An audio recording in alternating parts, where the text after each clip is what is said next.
ఒకరితో నాకేంటి, నా భక్తిని నేను కాపాడుకోవాలి. ఒకరితో నాకేంటి, నా దేవుని మందిరం నాకు కావాలి. ఒకరితో నాకేంటి, దేవుని సహవాసం కావాలి.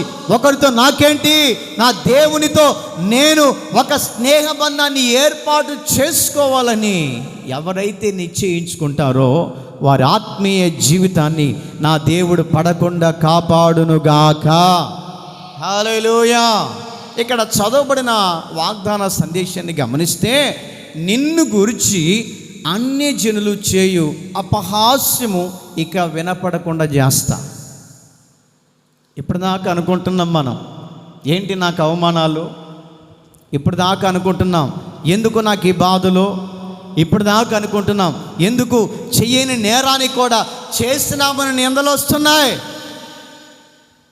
నేను మంచి పని చేయడానికే పూనుకున్నాను కదా, ఏంటి నాకు ఈ అపహాస్యం, నేను మంచి పని చేయడానికే తలపెట్టాను కదా, మంచిని ప్రారంభించాలని తలపెట్టాను కదా, ఏంటి నాకు ఈ అపహాస్యం అని నువ్వు అనుకుంటున్నావు. చూడు, నా దేవుడు నీతో మాట్లాడుతూ ఉన్నాడు, నా దేవుడు నీతో మాట్లాడుతూ ఉన్నాడు. అపహాస్యము చేసే వారిని కనపడనివ్వకుండా చెయ్యాలని దేవుడు తీర్మానం చేసుకున్నాడు. చప్పట్లు కొడుతూ దేవుని స్తుతిద్దాం. హల్లెలూయా, హల్లెలూయా.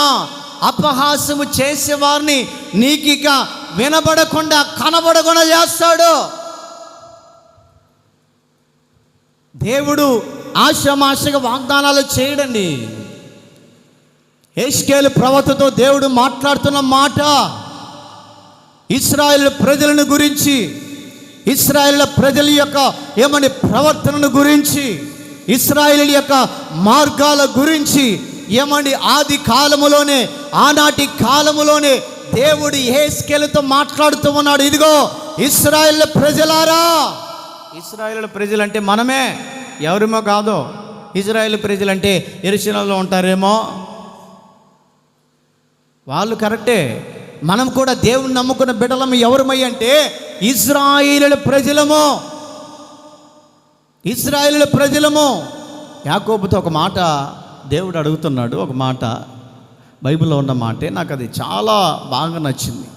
ఇదిగో యాకోబ్, నీ పేరేమిటి, నీ పేరేంటయ్యా అని అంటే ఆయన అంటాడు, అయ్యా నేను మోసగాన్ని. ఎవరు చెప్పారు? మోసంతో నా బ్రతుకు